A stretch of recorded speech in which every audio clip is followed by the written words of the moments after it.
Hi, everybody. Welcome to episode 15 of the Lake Erie and North Shore Railroad YouTube channel. And in this episode, we are going to talk about track ballasting. Now, I know the ballasting you either love it or you hate it. And I'll tell you, when I first started the ballasting process, I didn't know which one I liked, which one I felt. But I'll tell you what, by the time I finished, I actually don't mind it. It's quite satisfying. We're going to take you through some tips and show you how to conquer some of the fear about ballasting and some of the boredom that some people experience by just taking you through the process. We're going to outline all the stuff you need and how to go about it. And in the next episode, episode 16, we're going to take you through how to ballast turnouts, which are a little bit different and brings fear into everyone because you don't want to muck up your turnouts. So if you're going to start ballasting, trust me, you need some railroad soul.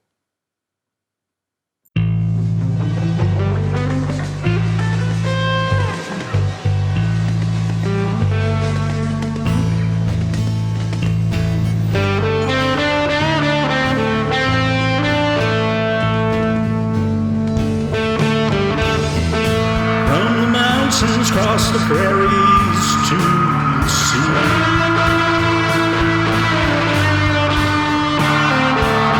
they laid the iron for the rails and we ride. They shared their lives, their hearts, and their pride. They had railway sorrow.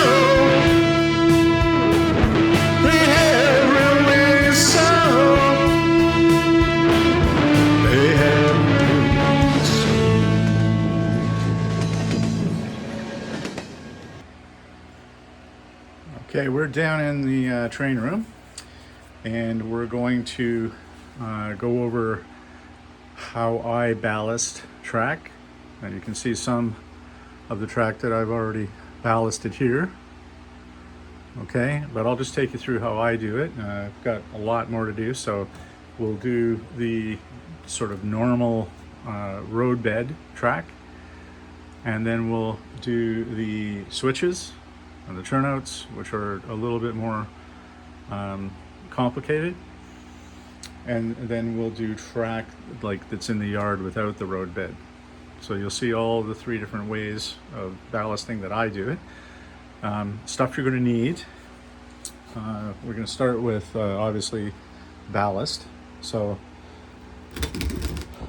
I use this Woodland Scenics, and it's a gray fine ballast and a gray blend fine ballast. And then what I do is I mix these two together half and half, and it gets this color here. Now, you might say, oh, it's pretty close to this, but when you actually put it down, this is a lot lighter than this, but this is too dark. Let's turn this around. Okay, so we need the ballast. Now, I like, for HO, which I'm doing, I like the fine ballast. I think the coarse ballast looks a little bit too big, so that might work really good for O scale. Fine ballast, I think, comes out really looking realistic to me. Okay, and I like this color. I've experimented with a lot of different colors, but this is the color that I like. So that's how I arrived at that. And you can arrive at any colors you want. There's the Woodland Scenics makes all kinds of different colored ballasts that you can mix together until you find the mixture that you want. Then you're going to want some isopropyl alcohol. Now I use a 10-to-1 mixture, so one bit of isopropyl alcohol and the rest water. And you're going to need this to, once you apply the ballast, you're going to need this to put it on and break the surface tension of the sand so that the glue can soak in. And when we are actually doing the ballasting, you'll see how you can tell whether you have enough isopropyl alcohol and water to break the surface tension or not.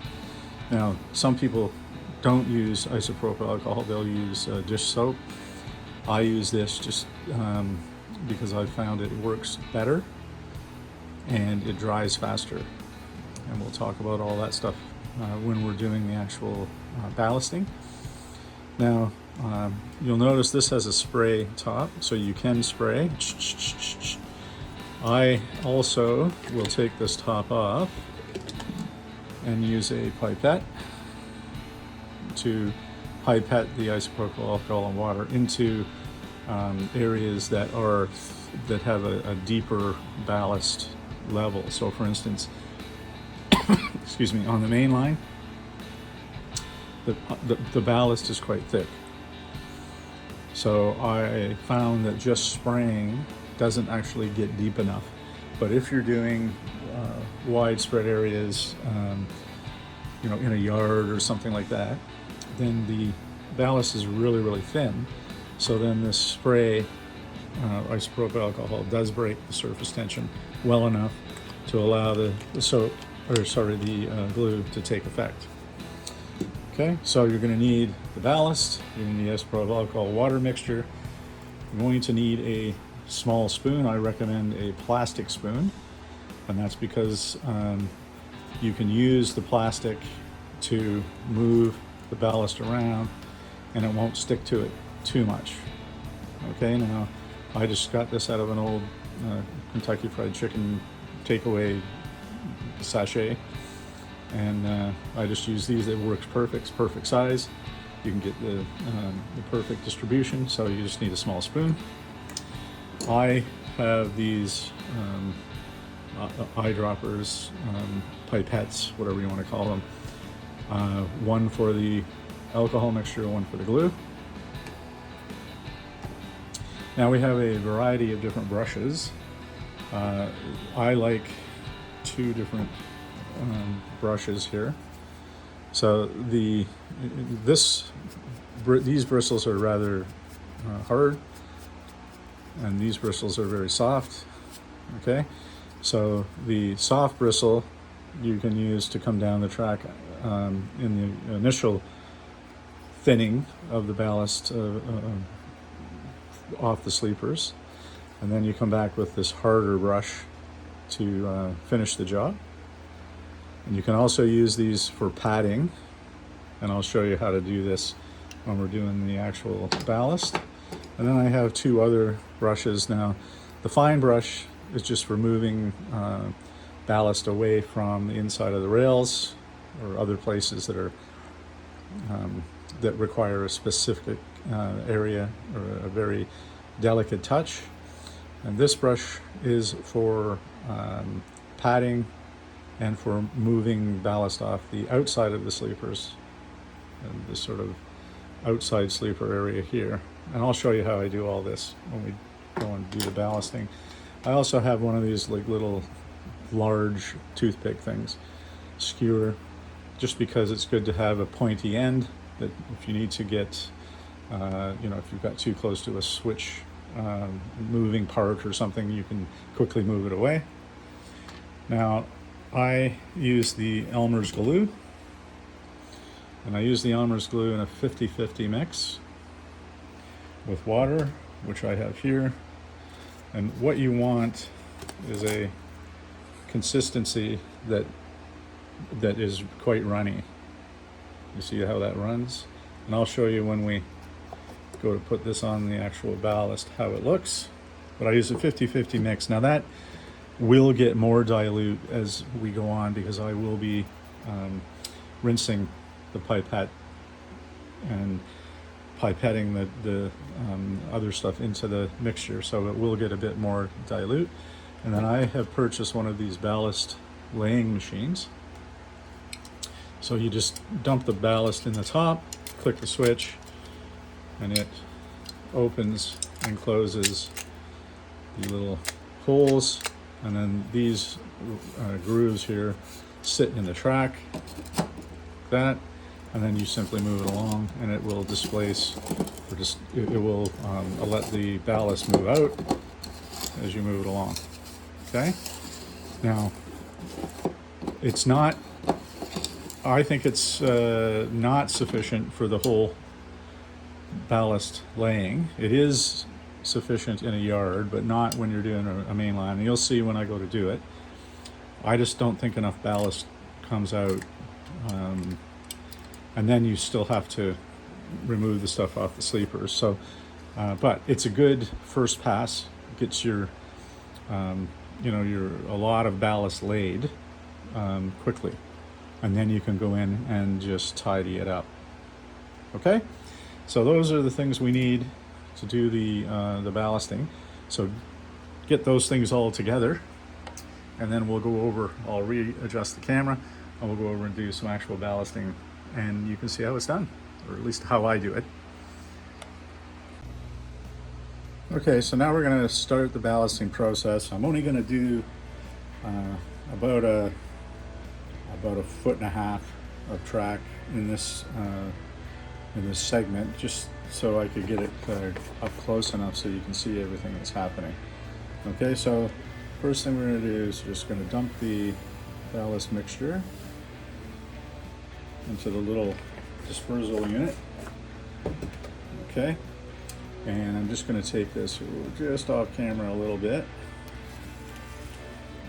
Okay, I'll just show you here. If I open this, then the ballast is going to flow. And I will be back in 1 second here. Just taking it off camera for 1 second. We're just going to run this down. Now, we need to refill.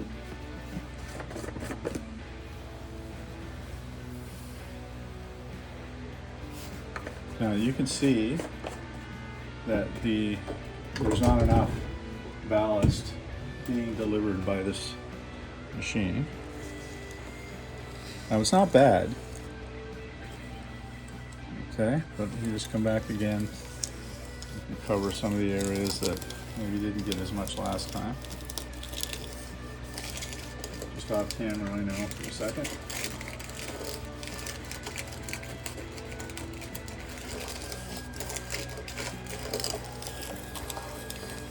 Okay, there we go. I'm just going to finish this off. Just get rid of the stuff that's still left in there. Okay, so you see what we're left with now. It's not bad. It's a good first dispersal. And then we're going to take our wide brush, okay, and we're just going to come down the track with just enough pressure to start dispersing that off of the sleepers and off of the side of the outside sleepers.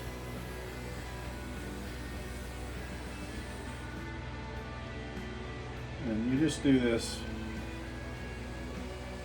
3 or 4 times, nice and slowly, not putting a lot of pressure on there. And we change to this brush with a little bit more bristle action. And what I'm doing now is just, I'm coming down with the flat, very flat part of the brush, just touching the track. We'll be coming into the camera here in a second. Right about now. And I'm just very, very lightly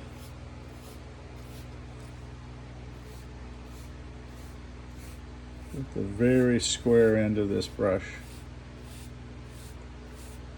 moving the stuff along. Okay, now I'm going to do this one more time. And just using very, very little pressure and using the flat part of the brush.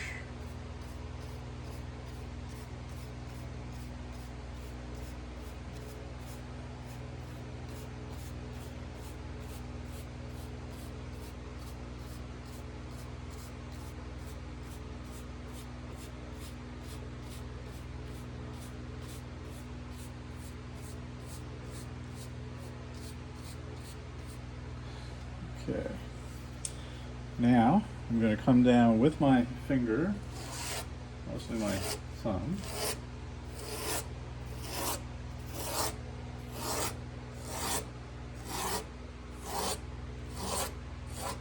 Scrape some of those off there again. Okay, now you'll notice a little bit on the inside rail, so I'm going to just take the edge of this brush again. And you don't want to go too hard because you'll take the stuff out from between the sleepers, but you got to just have that cleaned off. I hope you can see this. I'm just on the inside of that rail, just moving that stuff off the inside. That's the one spot you really don't want your ballast. Now you can see that's nice and clean there now. I'm going to just come down the other side, same thing. And this is a rather tedious process, but you just have to do it. The more you can be relatively perfect now, the less work you're going to have to do later, and it's a lot more trying to work with this ballast once it gets wet. And so we will be reminding everyone that one of the most important rules in ballasting is once you put the isopropyl alcohol or the soap and water on, you do not touch it for at least 2 days. You do not touch it for at least 2 days, no matter how much you feel like you want to touch it. Do not. Trust me, you're going to bring a world of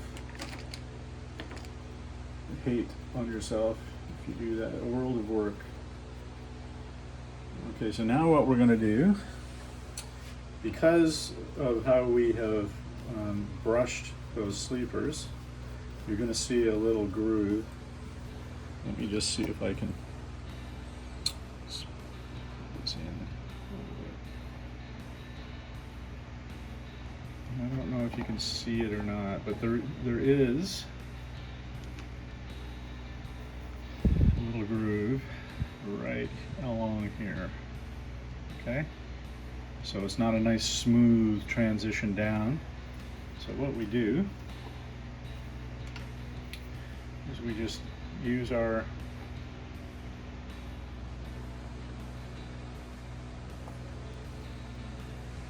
smooth brush,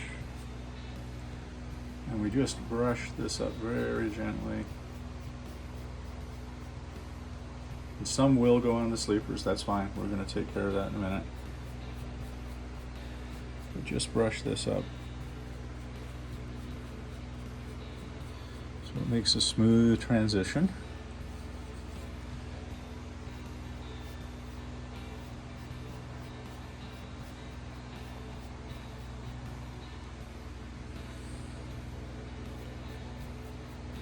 Okay, very good.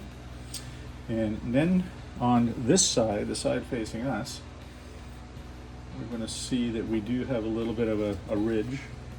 So we're just going to run the edge of this that has a bit of a curve on the edge.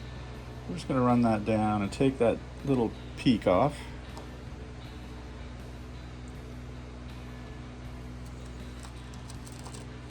Okay. Now we're starting to get the kind of angle we want on our ballast to make it look realistic.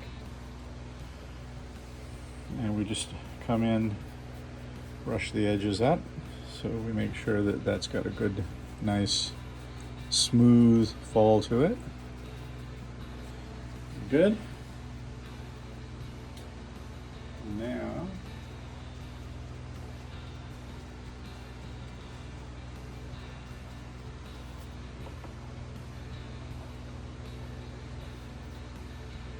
we get our brush a little small brush, and we're just going to come along and make sure there's nothing on the sleepers. And this is just very, very light. Very light. You can see as I just brush that off slightly. Now I'm going to make sure all of the stuff is off the sleepers as much as possible. Then I'm going to take this brush and I'm going to pat. I'm just going to pat very lightly.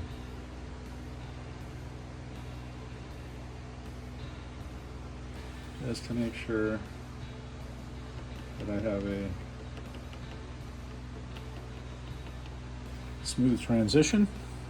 Now you can see it's starting to look pretty good. Just going to do the other side now. Make sure that we don't have any, or as little as possible on the sleepers.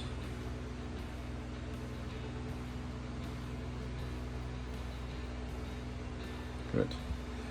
Now we're going to do the same thing. We're going to pat this just to get a smooth transition.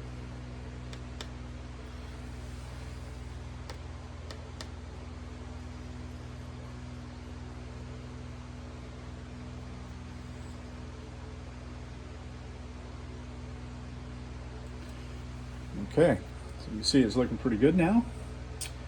Now, a couple steps now we want to do is we want to take our big handle on our other brush. We're just going to tap the rails.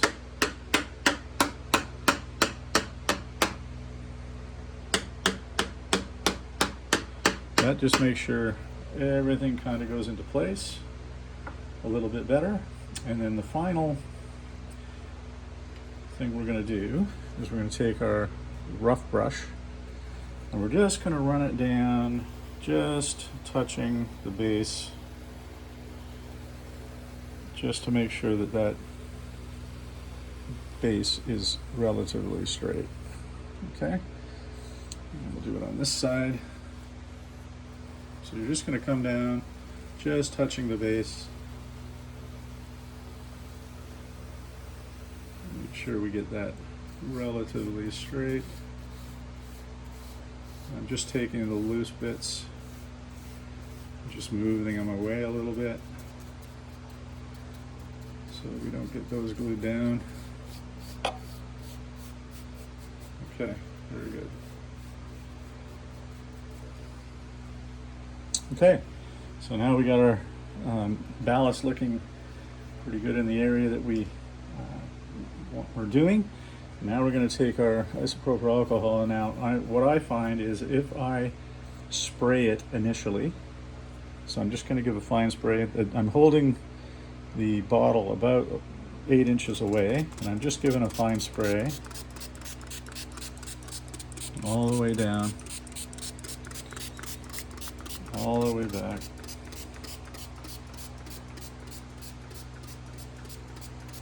Now, this is the point at which you do not touch it. You can add dry ballast to it, but you cannot touch. If you touch it, you will curse yourself for doing that. Just believe me on that one. If you want to experiment, you can go ahead, but you will not like the outcome.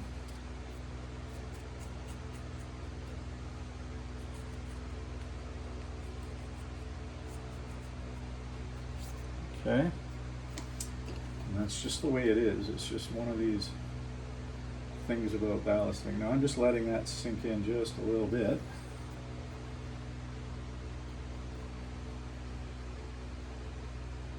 And just let that surface tension get broke a little bit. And then I am now going to come through with a pipette. I'll apply it, and you'll see when we apply it with the pipette,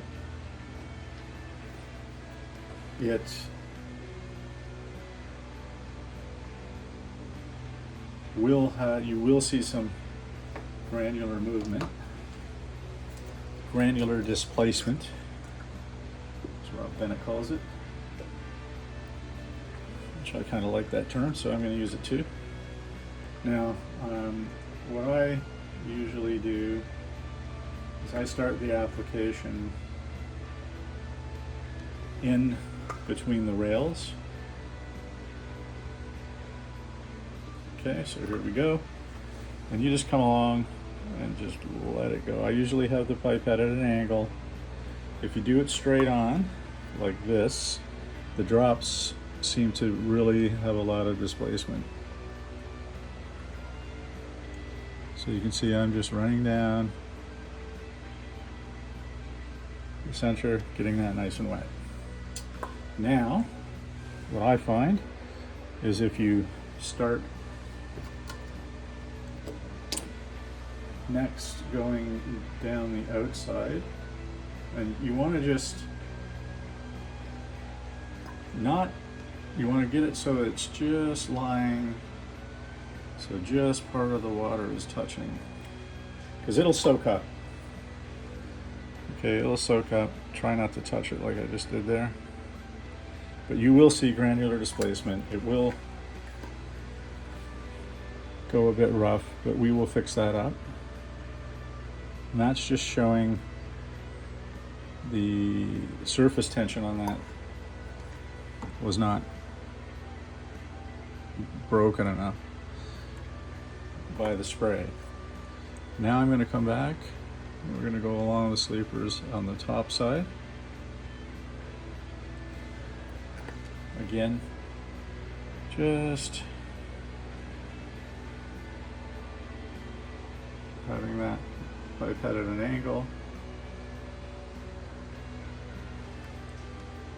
And it will, you'll see how it spreads out and it goes down. It'll run down due to gravity a little bit. I'm just going to come back. Sorry, I'm just working on a little bit of track off camera. I couldn't get all of the track in that I wanted to get done here. We should be coming back on right about now. And we just go down this outside.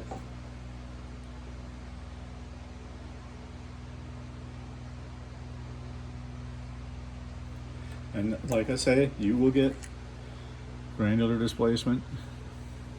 That's okay. We will fix that up. Now,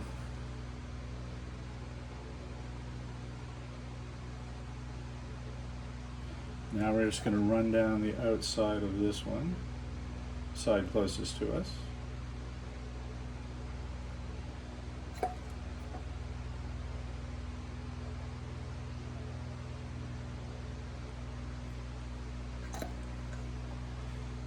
We'll see how it'll soak up in. And I find if you do this, if you do it in this order, that bottom will just stabilize that bottom a little bit. So when you do the sides, you don't get as much run down.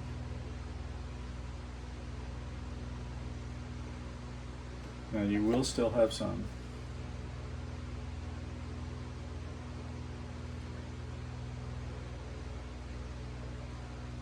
But it'll look a bit rough.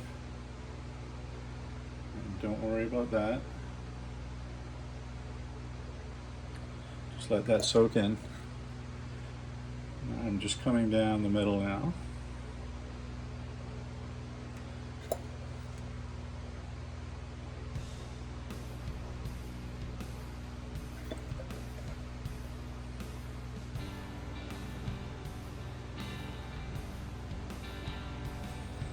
On this part, you just have to be patient.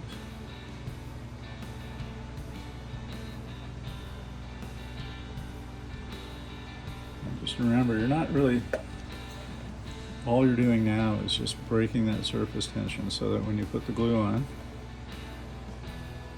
it can soak down deep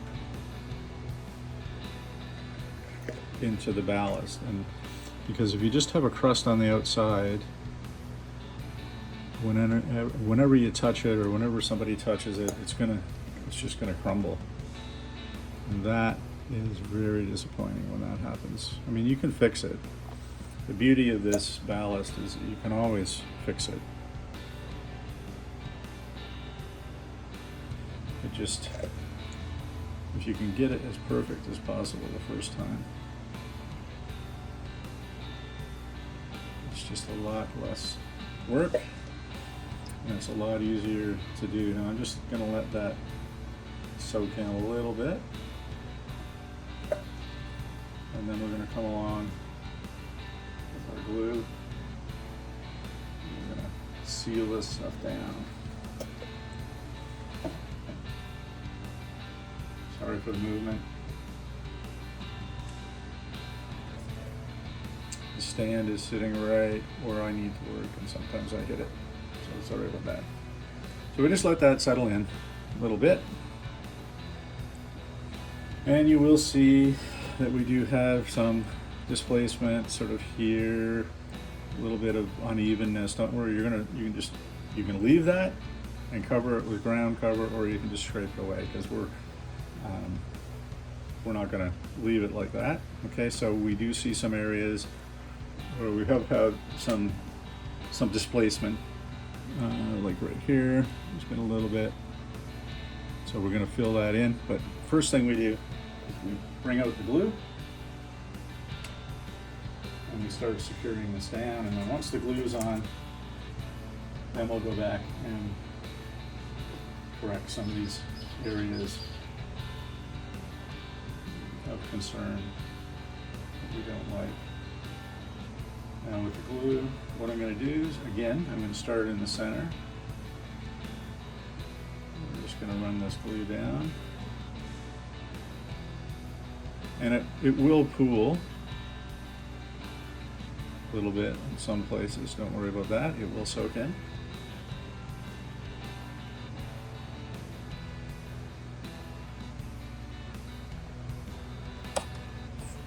Sorry. As I said, stand is right where I need to work, so occasionally we're going to get a bang on that. You just give it a good soaking.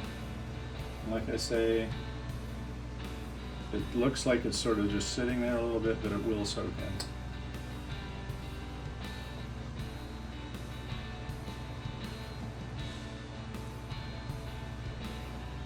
Okay, now we're going to do the same principle. We're going to just come down the outside of the sleepers, so the side away from us.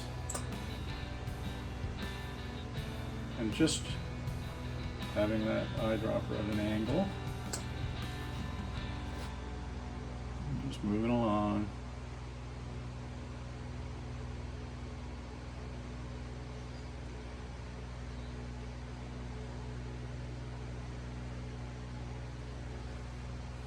And you'll see some of that will flow down.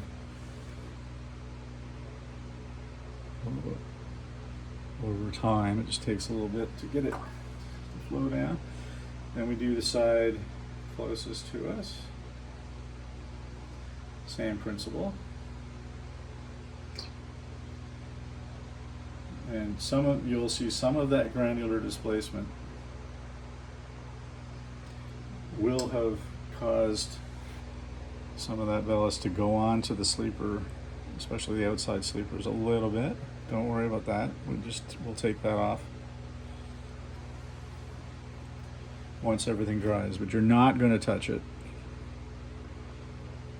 for at least 2 days. If you come back and try to do it while it's still wet, it's just not going to work out. It's going to be a mess. It's really hard to fix when it's sort of half wet. So you have to wait until it dries. It's just one of the things about ballasting. I have tried, to to be extra super careful and fix it. It just doesn't work. You just have to resign yourself to the fact that you just have to let it sit and dry, and then you can fix it. And it's not as hard as you might think. Just coming down the center now. And you will see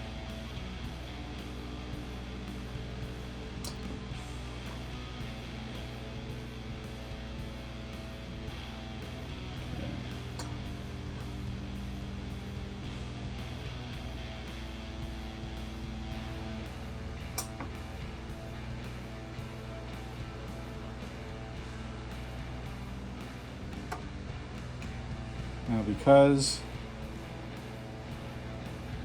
this is very close to the edge of the layout, I just know people are going to touch this in the future. You just can't help it. It's one of those things. So I'm going to put extra glue, especially along this outside part of the ballast. Okay, I'm just going to let that soak in a little bit. We're going to put the excess glue on here.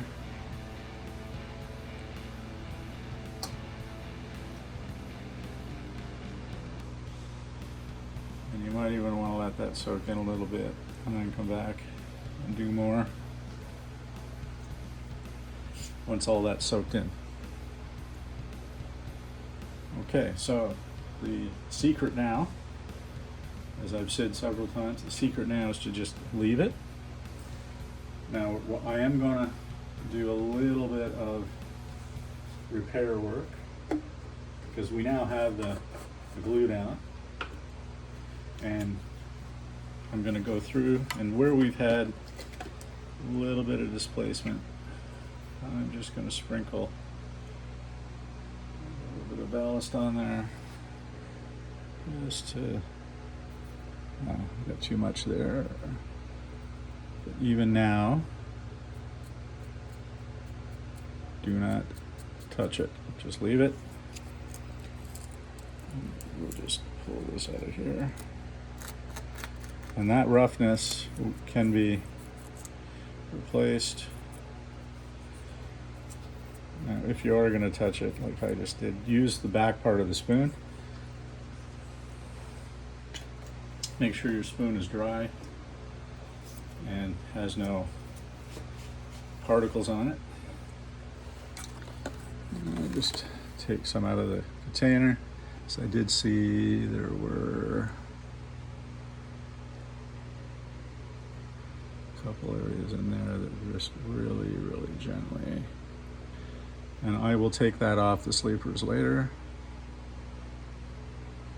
There we go. Just do not touch it. All in all, looks pretty good.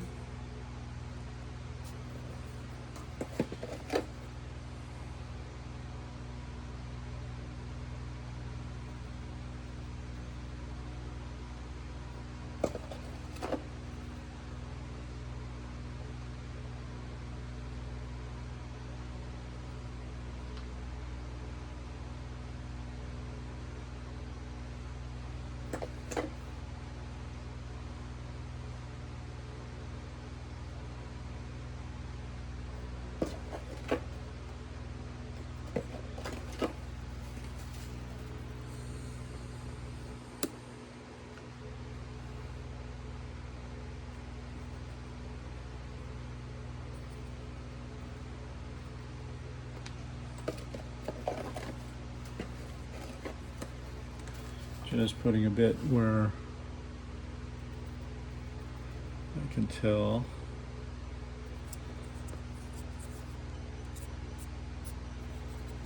it's going to be okay.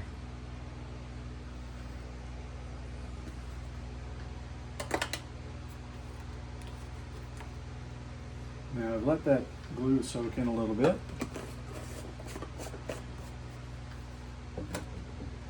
We're going to come down one more time. And and just kind of hit some of those areas where I've added a bit of ballast on there.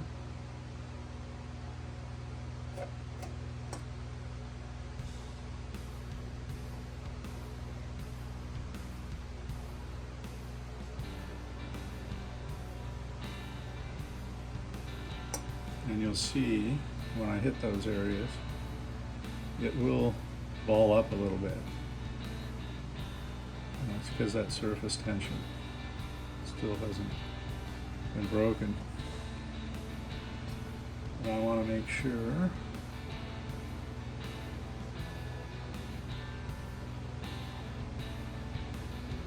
all those areas that I have touched up, get some glue on them. There we go.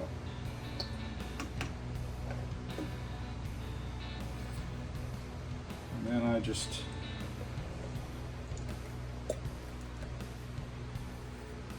take the dropper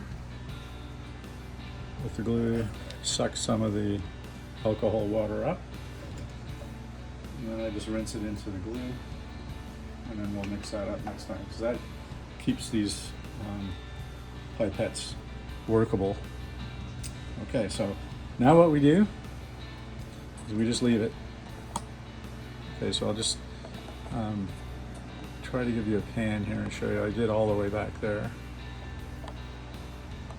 and all the way up there, which was not on camera, but I used the exact same technique.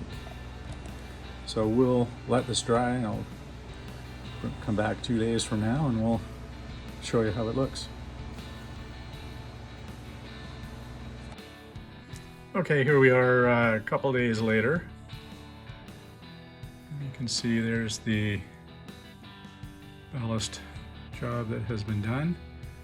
Now you will see there will be a few areas here when I vacuumed the loose stuff off. Some of it came up, and I'll just retouch that up. There's another spot here which I'll retouch up, but you'll see this is now really solid. I can rub this, touch it, no problem. But when that was wet, oh, it would be a terrible nightmare. Now that it's dry, it's all good, and I think it looks fantastic. Let me know what you think. You can see some of the other tracks in the background that I've done.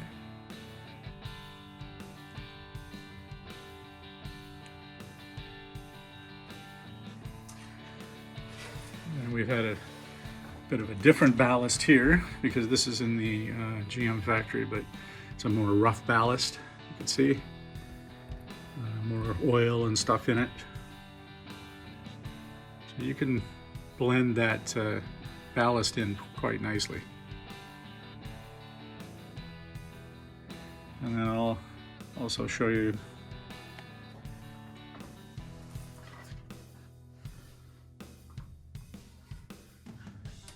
down at the other end here. There's the yard. Engine sitting there, and this is a track with no track bed, and then this is just very thin ballast in between. So this is how we do the yards without any track bed. It's the same technique. Okay, you just spread that stuff out. Well, it comes up looking really, really good, as you can see. Okay, let's go and look at how we did some of these switches now in some detail, because it is a little bit different technique.